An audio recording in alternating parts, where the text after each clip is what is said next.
A União Africana compromete-se a continuar a apoiar Moçambique no combate ao terrorismo. Assunto a desenvolver ainda neste jornal. Vamos ao câmbio.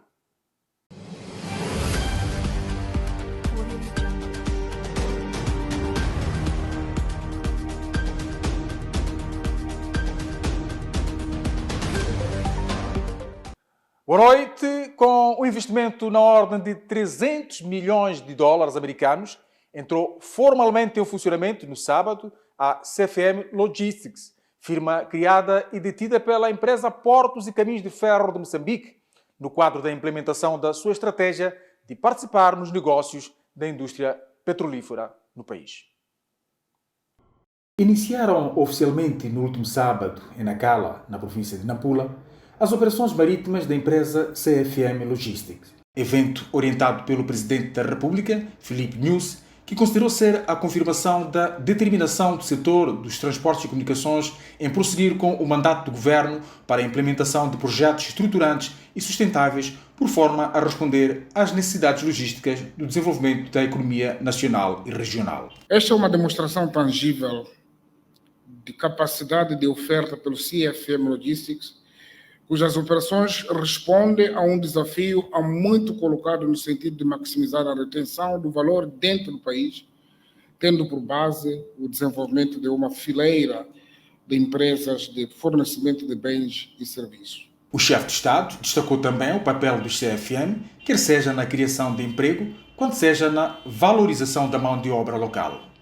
Testemunhamos o mecanismo bem conseguido de gerar possíveis ligações com outras empresas, tais como as de abastecimento de combustíveis, reparações navais, armazenagem, acarretando efeitos sobre o emprego, valor acrescentado e crescimento econômico. O investimento total feito pela empresa Caminhos de Ferro de Moçambique foi de 300 milhões de dólares e, entre outros, inclui-se a aquisição e introdução de 2 novas embarcações rebocadoras de ponta. Nós chegamos de perder por alguns meses, não sei se acima de 6, o negócio de combustível. Petroleiros não escalavam aqui porque as condições de segurança não estavam criadas. A empresa CFM Logistics tem como foco o transporte e prestação de serviços marítimos e ferroviários, logística e armazenamento no domínio de especialidade da indústria do petróleo e gás. Devido à profundidade das suas águas, o porto de Nacala, onde se encontra baseada a CFM Logistics, apresenta condições excepcionais de navegabilidade, o que permite a entrada e ou saída de navios sem limitação de calado, 24 horas por dia, não necessitando igualmente de dragagem.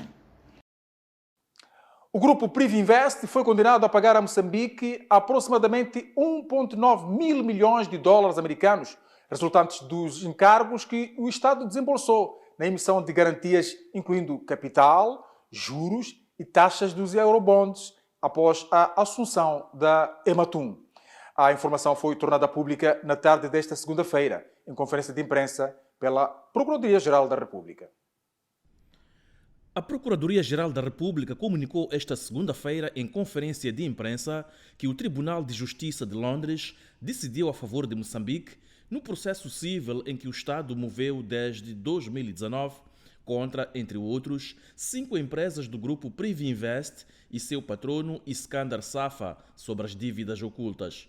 O grupo Privinvest foi considerado culpado e condenado a pagar ao Estado moçambicano cerca de 1,9 mil milhões de dólares americanos, incluindo juros. O valor é referente ao que o Estado moçambicano pagou ao abrigo das garantias, incluindo capital, juros e taxas, bem assim os acordos de transação alcançados com o Credit Suisse e outros bancos e instituições financeiras, incluindo o VTBC e BCP.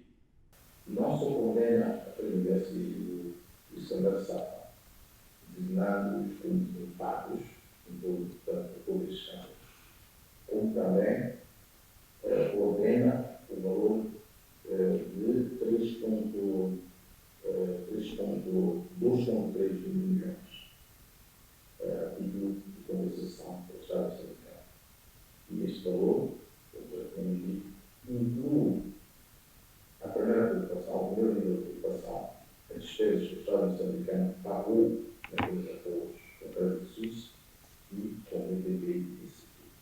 O Ministério Público diz que vai efetuar todas as diligências para ver reembolsados os gastos com as custas judiciais que incorreu neste processo.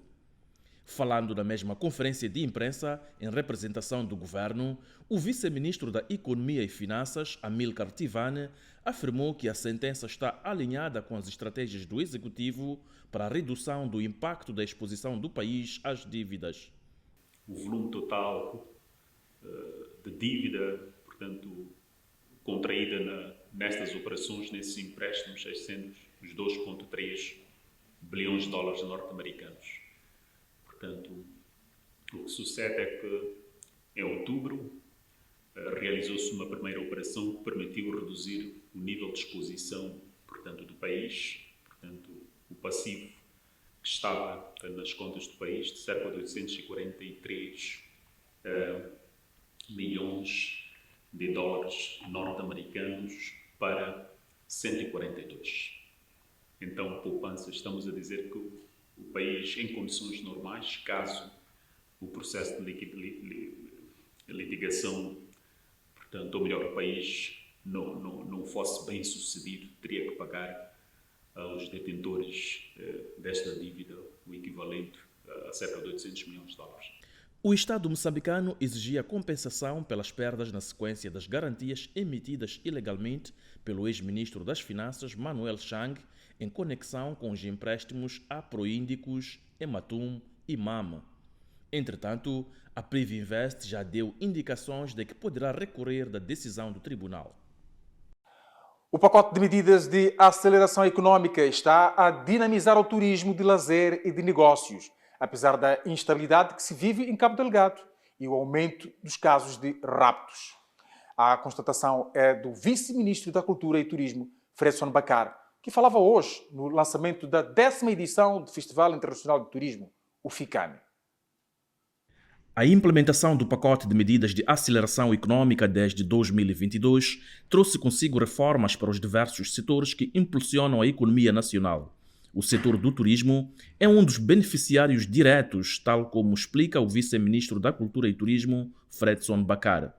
O programa de aceleração econômica. Medidas essas que trouxeram benefícios para o setor. A título de exemplo, a revisão do regime de vistos, que permitiu a introdução do e-visa, por um lado, e a isenção unilateral de vistos de entrada para o país para cidadãos de 29 países, contribuiu também significativamente para que as entradas para o país de turistas e de homens de negócio aumentassem. Respondendo a uma pergunta da MBC-TV sobre o impacto da insegurança provocada pelo terrorismo e pelos raptos, o governante afirmou que, apesar desses fenômenos adversos, Moçambique continua a ser um destino preferencial para o turismo de lazer e de negócios. Vamos terminar o ano com uma boa cifra. Já saímos de 2022 de mais de 900 mil turistas para 1.300.000 turistas em 2023 e, naturalmente, para este ano, julgamos que vamos atingir a cifra de 1.500.000 turistas. O vice-ministro da Cultura e Turismo falava esta segunda-feira na cidade de Maputo por ocasião do lançamento da 10ª edição da Feira Internacional de Turismo, FICANE, a decorrer de 8 a 11 de agosto do presente ano. Os patrões querem que o regulador do mercado cambial, o Banco de Moçambique, olhe também para as empresas que estão a enfrentar sérios problemas no ato de importações ou pagamento no estrangeiros. O diretor executivo da CTA, a Confederação das Associações Económicas de Moçambique, Eduardo Senko, diz que o setor empresarial já perdeu mais de 400 milhões de dólares em operações falhadas. A Confederação das Associações Econômicas de Moçambique, CTA, manifesta insatisfação com a política cambial em vigor no país. Segundo o diretor executivo da CTA, Eduardo Sengo, cerca de 400 milhões de dólares foram perdidos em atividades não satisfeitas em importações ou pagamentos no exterior. O Banco Central pode dizer que é um equívoco, mas ele tem que olhar para as necessidades que o mercado tem.